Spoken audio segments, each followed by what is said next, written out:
අයබෝවන් අද අපි කතා කරන්න යන්නේ ලෝක සිතීමේ හොයාගන්නත් අමාරු ඒ තරමටම හුදකලා වුණු තරක් ගැන ට්‍රිස්ටන් ඩා කුන්හා. රිෂාන් කුමාරගේ ලිපියක් ඇසුරු කරගෙන මේ අතිශය දුරස්ත දූපත්වල ජීවිතේ කොහොමද ඒ අන්ත හුදකලාව ඇතුලේ මිනිස්සු කොහොමද ඉන්නේ කියලා අපි පොඩ්ඩක් ගැඹුරට බලමු. ඔව් මේක විශේෂත්වය තමයි මේක නිකම්ම කියන්නේ භූගෝලීය හුදකලාවක් විතරක් නෙමෙයි. අර හුදකලාවම තමයි මේ සංස්කෘතිය ආර්ථිකය විතරක් නෙමෙයි මිනිස්සුන්ගේ ජීව විද්‍යාත්මක තත්ත්වයන් පවා හදලා තියෙන්නේ. ඊ කියන්නේ දැන් බලන්න මේක එක්සත් රාජධානියට අයිති ඊතර භූමියක්. ඔව්. ඒකට අභ්‍යන්තර පාලනයක් තියෙනවා. ඉතින් ආරක්ෂාව වගේ දේවල් බ්‍රිතාන්‍යයෙන් ලැබුණට අතන ලෝකෙන් සම්පූර්ණයෙන්ම වගේ කට්ටලා ඉන්නේ. ඒක තමයි යථාර්ථය. ඒ හුදකලාව කොච්චරද කියලා හිතා ගන්නත් බෑ නේද? කියනවනම් ළඟම මහද්වීපයේ දකුණු අප්‍රිකාව ඒකටත් කිලෝමීටර් 2800කට වඩා දුරයි. ඔව් 2800කටත් වැඩිය දකුණු ඇමරිකාවට ඊටත් වඩා. 3300කටත් වැඩිය නේද? හරියටම. අනික ළඟම තියෙන අනිත් ජනාවාසය ශාන්ත හෙලේනා දූපත. ඒකටත් කිලෝමීටර් 2400කට වඩා දුරයි. අපෝ.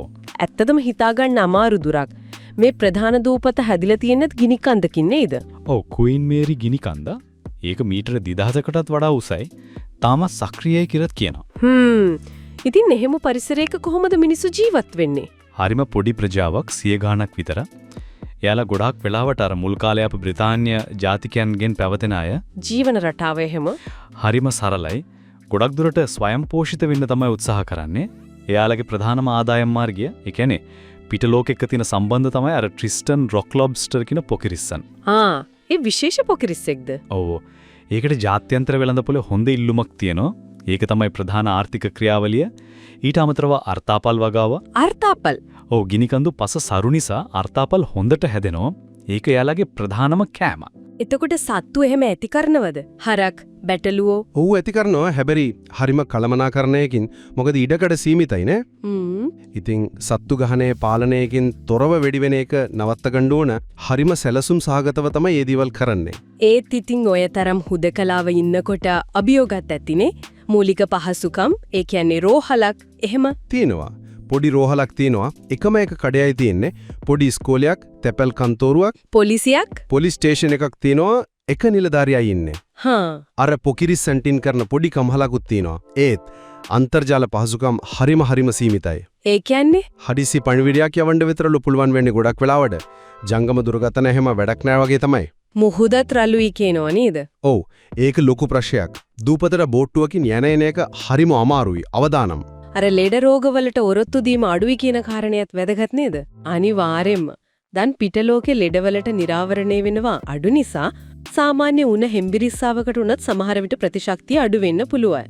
එතකොට බරපතල ලෙඩක් හැදුනොත් එහෙම වුණොත් දකුණු ආෆ්‍රිකාවේ කේප් ටවුන් වලට හෙලිකොප්ටරින් ගෙනියන්න වෙරුවා. ඒකත් ලේසි නෑ නේද? ලේසි නෑ. කාලගුණය හොඳටම තියෙන්න ඕන. ලොකු අවධානමක් එක්ක තමයි ඒක කරන්නේ. පොටක් ඉතිහාසය පැත්තට කියොත් මේක හොයාගන්නේ පෘතුගීසි ගවේෂකයෙක් නේද? ට්‍රිස්ටෝඩා කුන්හා කියලා. ඔව් 17 වෙනි සියවසේ. ඊට පස්සේ කාලෙක බ්‍රිතාන්‍ය පාලනයට නතු වෙනවා. දැන් තත්ත්වය? දැන් ශාන්ත හෙලේනා සහ ඇසෙන්ෂන් දූපත් එක්ක එකතු වෙලා එක්සත් රාජධානියේ ඊතර භූමියක් විදිහට තමයි පාලනීය වෙන්නේ. හරි. ඒ වගේම කියන්න ඕන මේ දූපත් සමූහයටම අයිති තව දූපත් දෙකක් තියෙනවා. ගොෆ් සහ ඉන්ඇක්සෙසිබල් කියලා. ඒවයි මිනිස්සු ඉන්නවද? නෑ, ජනශූන්‍යයි. හැබැයි මේ දූපත් දෙකම යුනෙස්කෝ ලෝක උරුම. ඒ මොකද?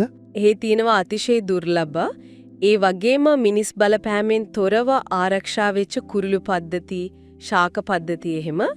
ඒක හරිම වැදගත් ජෛව විවිධත්වයක් තියෙන තැන් දෙකක්. දැන් කාලේ පිටලෝකෙත් එක්ක සම්බන්ධතා තියනවද? සංචාරකයෝ එහෙම යනවද? යන්න පුළුවන්. සංචාරකයන්ට දැන් අවසර දෙනවා.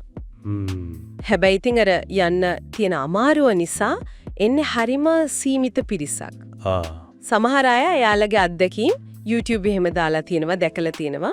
වෙඩි විස්තර ඕන නම් එයාලගේ නිල වෙබ් අඩවියකුත් තියෙනවා tristankuha.com කියලා. එතකොට මේ ඔක්කොම දිහා බැලුවම සාරාංශයක් විදිහට ට්‍රිස්ටන් ඩා කුන්හා කියන්නේ ඇත්තටම පුදුම තනක් නේද? අර අන්ත හුදකලාවට මිනිස්සු කොහොම අනුවර්තන වෙලා තියෙනවද කියලා පෙන්නන්න. හරියටම හරි. ඒක මිනිස් අනුවර්තනය ගැන කදිම උදාහරණයක්.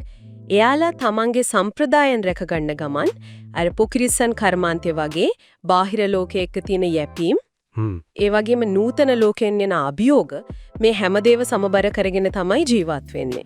අවසාන වශයෙන් අපි අහන්න ඕන ප්‍රශ්නයක් තියෙනවා. මේ හැම දෙයක්ම එකිනෙකට සම්බන්ධ වෙන ගෝලීකරණය වෙන ලෝකේ මෙච්චර හුදකලාව ඉන්න ප්‍රජාවක අනාගතය කොයි වගේ වේද? ඒක හිතන්න ඕන කාරණයක්. පිටත ලෝකේ බලපෑම එන්නෙන්න වැඩි වෙද්දී මේ අද්විතීය ජීවන රටාව වෙනස් වෙන්න පුළුවන්. එහෙම වුණොත් ඒකම අපිට නැති වෙලා යන්න පුළුවන් දැනුම, සංස්කෘතික අනන්‍යතා, ලෝකේ දිහා බලනේ වෙනස්ම විදිහ මොනවා වෙන්න පුළුවන්ද? ඔව් ඒක තමයි ලොකුම ප්‍රශ්නේ.